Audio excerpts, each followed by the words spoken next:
Dan u Srbiji prepun šokantnih događaja. Evo šta se danas desilo. Vest 1. Jeziv sudar kod Prijepolja.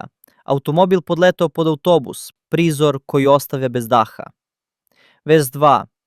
Horor u Zemunu. Muškarac je zaletao kolima u bivšu devojku i zatim zapucao. Vest 3. Beograd u neverici.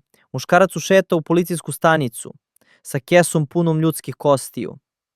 Vest 4. Pobegao osuđeni ubica iz zatvora. Policija objavila fotografije. Ako ga vidite, odmah zovite 192. Vest 5. Drama na Tisi. Potraga za muškarcem koji je nestao u reci kod Novog Bečeja i dalje traje. Vest 6. Teška nezgoda kod Vladičinog Hana. Vatrogasci iz smrskanog vozila izvukli 2 osobe. Vest 7. U Sremskoj Mitrovici pao diler. Policija pronašla skoro 100 grama narkotika. Zatvaranje.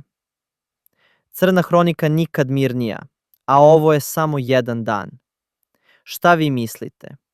Da li je nasilja sve više?